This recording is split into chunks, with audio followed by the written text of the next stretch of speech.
that is prehistoric stage. And coming to the historic phase, we are coming to these are the our precious stone and other archaeological materials available here in East Coast as well as Southeast Asia. And subsequently, the historical records that is reflected in Ashokan edit in Kharavala's Atikuma inscription and other thing, the richness of Kalinga, how it becomes so. And archaeologically, it is proved that we have strong three ports, major ports. These are three all along the coastal area. It was a very new news for all of us. The 660 is sustained from pre-Ashokan period till 4th century BC till 4th century AD in the first phase. Some continued later on also, and some declined there in 4th century AD. So this is the Amliti, that is another most part, and these are the materials, boat building and other thing. Then coming to Palur in Chilka area, number of port sites are available right now. We have excavated, now our excavation is going on at Palur, but before that Professor Basa has excavated Gorangpatna, Manikapatna, our institute, Maritime Institute has excavated Manikapatna. Besides that, recently Deccan College, they have also excavated another site, that is near Kesapur. And we have documented 40 sites in around where archaeological remains are available. That is the greater Palur. The present village name Palur is not exactly the Palur, but it is between Rishikulya river and Chilka, and beyond that also up to Bahuda river.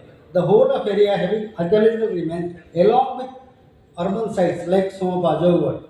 Jogod is 30 kilometers. So imagine, what is a port site and there is a urban site. These clusters repeated all along the east coast, supported by this is Palur. These are the materials. You see the exotic potteries, beads, bangles, and this is the recently we have discovered a stone stupa. That stone stupa means that is a Buddhist site, Buddhist settlement. Buddhist settlements always is a parameter to study the trade routes and urban centers. So that happened in western coast, and now it is we have documented many Buddhist sites all along from Tamlipti to Amaravati or Guttupalli or Nagarjunakonda, so to say. These are all crisscrossed with urban centers, port centers, and pilgrim centers. That is the network we have. This is a Kharosti inscription from Manipatna and Indonesian road, Ampore, Indonesian terracotta. There the matter. This is again Kalkata Kalingapatna. It's a port having another stupa, and we have explored the site and documented. So that is the continuation of our trade activities. And these are the urban centers all along the east coast. This is Radhanagar. It is dated to 4th century BC and continued up to 4th century AD, along with Buddhist sites. So this kind of materials, Devaya and exotic Buddha, then comes to Shishupalagat and Tarpada. You just see the south, how this is the cities, and this is Jogada and Lati, this is near Palur, and this is Dantapura, the earliest capital of Kalinga, and it is near the Kalingapatna port. All the capitals are near the port. How in 2500 back they conceived the idea. Cities, ports, and premium centers.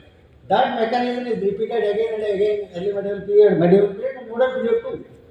So this is the mechanism what Kalinga has taught us. The essence of Kalinga, the Asmita of Kalinga is there.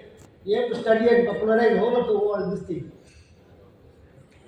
Now Southeast Asian scholars, they are coming to us to study this mechanism. Even Bhattacharya is there. Professor from some other professors are also coming to study this mechanism, how it happened. And these are the Buddhist sites, major Buddhist sites. This is the Langudi, where the Buddha image is akin to the earliest image of India, like Gandhara and Mathura. Here also the same period. And these are the relic caskets of early period. This is the Udayagiri, Ratnagiri, and all that. Aragat, Dholi. These are all related to the urban centers. And this is again Salivandam, near Kalingapatna and Dantapura. And again beyond, going down, you will find these are the Thatrakonda and Bhagikonda near Vishakhapatna. And these are Bijlikonda, little away. And these are the Guntupalli and other Guntupalli. So where we are getting Chedi inscriptions and all that here in Guntupalli. So all these are region of Kalinga. And these are the how distribution of Buddhist sites all along the coast sea. Just like a stopover, everywhere you get the mathas. These are the mathas. People used to stay, traders used to stay. The thing is that we are not getting much inscription. That is not the, that is our lacking. We have not studied seriously. Not much of scholar is working on that. If you study, you will get the inscription. Recently, we got an inscription from Palur, that is Go Garudaya Matha, that is first century BC. So inscriptions are there, like what Sutanda madam said, we are not getting Nabika and Mahanabika, all that. That is true. But we have not yet taken seriously the study of epigraphy, the study of archaeological material. That is lacking. See the distribution of clusters, cultural complexes I have given the name, how cultural complex repeated in certain interval. And these are foreign materials we have, potteries, porcelains, Roman terracotta vole, and many archaeological materials. And this is how Roman trade was carried out, and it was connected to East Coast also. And this is how the influence of East Coast to the Southeast Asian countries. And this is the trade network East Coast, Ptolemy's visit. And this is the trading area of East Coast as well as Southeast Asian countries. There is also some mechanism in Southeast Asian ports in Thailand and Vietnam. OCU, OKU is the port side. That gives us some insight. And there is another port side, and there are so many cluster points in Dujang Valley, Kedah. There is a cluster of port sites. We have to take study these port site metals and our port site metals. Then we will get the hard and material evidences. And again, foreign material, see now where relatable, these are all movement, trade material. We got from East Coast only. These are the depiction of in the medieval temples, boat motifs and all that. Astama, Vaya, Tara. Again, I have to speak a little bit about this. This is a kingdom called Sailadho. They were existed in modern area of Banpur. The capital was Kangodo. They found after Kalingata, this is the first region they are part of known as Kangodo. They were known as Sailadho. Sailadho, they exist from 550 to around 735 AD.